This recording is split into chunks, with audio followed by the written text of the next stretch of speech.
It all started with a phone call I wasn't expecting. I was in the middle of a work meeting when my mom called. She never calls during the day, so I felt something must be wrong. I stepped out quickly and answered. Her voice was shaking. She said, "Erica, we need your help. It's an emergency." My heart dropped. I asked what happened, but she didn't explain. She only said they needed $100,000 right away. Then she hung up. My mind went straight to my dad. His health had been bad for years. Was he in the hospital? Was it something serious? I didn't wait for answers. I left work early, wired the money, and told myself I'd get more details soon. They were my parents. If they were in trouble, I had to help. I trusted them. The next couple of days were full of worry.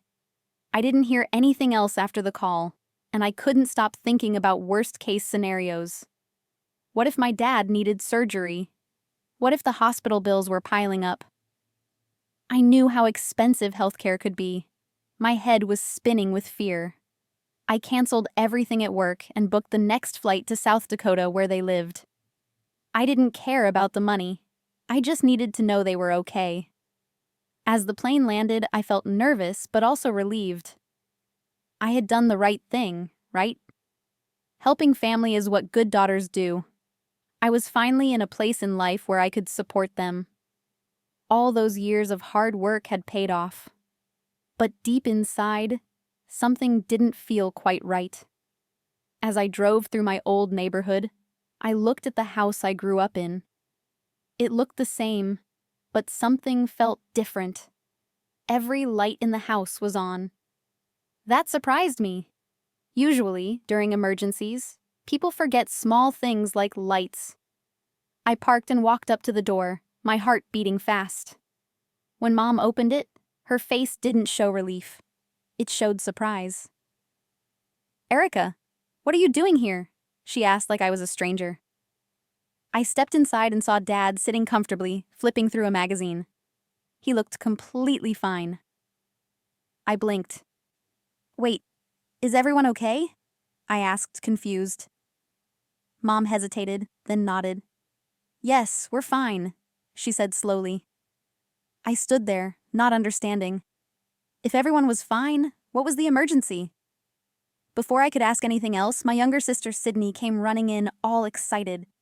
She smiled wide and held out her hand. There on her finger was a huge diamond ring. "I'm getting married," she said like it was the best news in the world. I stared at her, then looked back at Mom. "Is this the emergency?" I asked, stunned. Mom nodded like it was normal. "We needed the money for the wedding," she said. I was speechless. I had thought Dad was dying or needed surgery. I had dropped everything to be there, full of worry. And it was for this? A wedding? Sydney beamed. "You can afford it," she said. "It's not a big deal for someone like you." I felt sick. They made it sound like asking for $100,000 was completely normal. Sydney sat down and started talking about venues, dresses, and flowers. "Weddings are expensive these days," she said. "We're actually being careful with the budget." I stood frozen. I had believed them. I had sent that money because I truly thought they were in trouble. Instead, they used it for a party.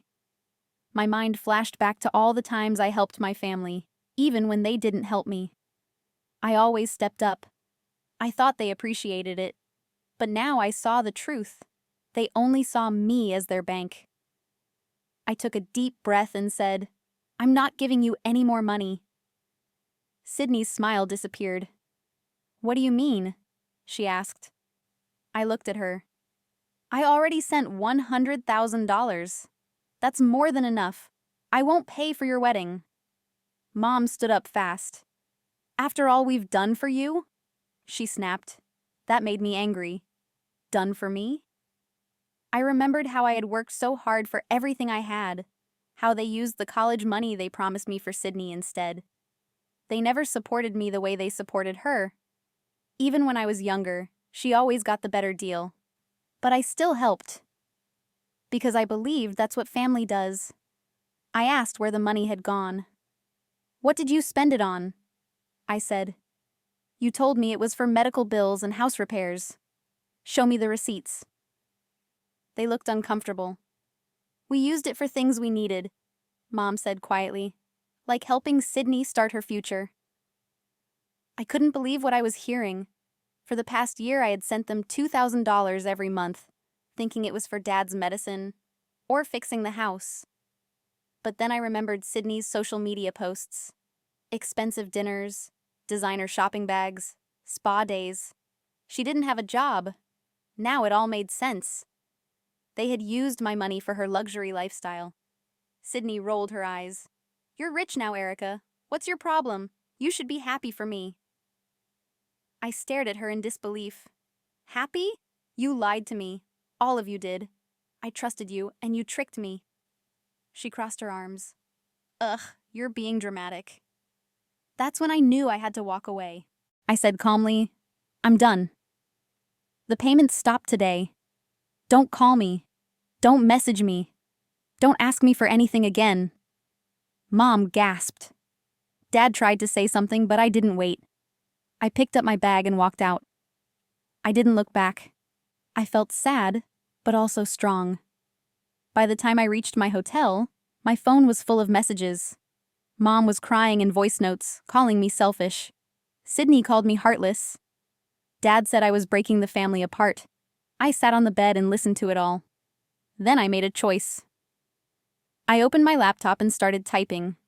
I wrote everything: the favoritism, the broken promises, the college fund lie, the $100,000 wedding trick.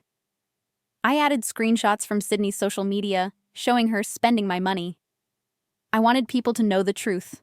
No more hiding, no more silence. After I posted the letter, everything changed.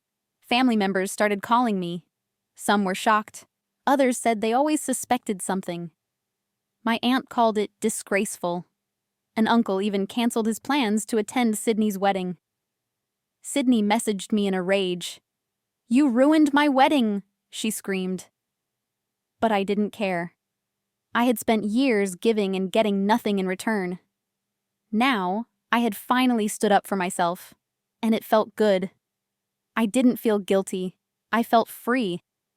I wasn't the weak daughter anymore. I was someone who knew her worth and wasn't afraid to protect it. Months passed, and life moved on. I kept focusing on my job, my health, and the peaceful new life I had built. One day, a cousin sent me a message. "Did you hear about Sydney's wedding?" I hadn't. She told me it was no longer a big fancy event. Instead of a grand ballroom and designer gown, Sydney got married at a small dinner at Olive Garden. No flowers, no expensive decorations, just a regular meal with her husband's family and our parents. When I heard that, I didn't feel happy or proud. I felt nothing. I was done with them. I had made my choice, and I was sticking to it. At work, things were going better than ever. My team completed a big project, and I even got promoted. I moved into a beautiful apartment that I bought with my own money. I started dating someone new. His name is Kevin. He's kind, respectful, and never pressures me about my family. For the first time, I felt seen. My therapist told me I was healing, slowly but surely. The pain from the past was still there, but it didn't control me anymore. I was building a new version of myself, a stronger one, and I wasn't going to let anyone break me again.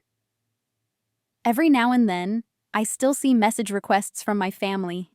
Some are from Mom on holidays, some from Dad on birthdays. I don't open them, I just delete them. It's not because I'm angry anymore. It's because I've made peace with the truth. They didn't value me. They didn't respect what I gave.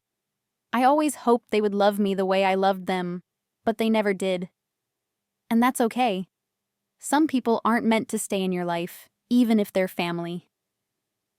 Blood doesn't give them the right to treat me badly. I finally understand that now. Sometimes I think about how different things could have been if they had been fair. If they had been honest. If they had loved me without conditions. But wishing won't change the past. I've stopped hoping they'll change. Instead, I focus on myself and the future I'm creating. I'm proud of the woman I've become, someone who worked hard, stood up for herself, and didn't let guilt hold her back. The little girl who used to beg for their approval is gone. In her place is a woman who chooses peace over pain and truth over comfort. Kevin once asked me if I'd ever forgive them. I told him forgiveness doesn't always mean letting people back into your life. I've forgiven them in my heart so I can move forward, but I don't need them near me to feel whole. I've found strength in choosing myself. I know now that love isn't just about giving. It's also about receiving care and respect in return. If they couldn't give that, then they don't deserve my presence. I've learned that setting boundaries isn't selfish, it's necessary. And keeping those boundaries doesn't make me cold. It makes me wise. People still ask, would you do it all again? My answer is yes. I'd still work hard. I'd still build my career. But no, I wouldn't send that $100,000 again, not without the truth. I've learned that loving someone doesn't mean giving up everything. Real love gives back. Real love protects, respects, and listens. I don't regret cutting them off. I regret not doing it sooner. Now, I live a life I'm proud of. One I built on my own. And that's worth more than any wedding, any family approval, or any apology that never came. I'm finally free, and I choose to stay that way.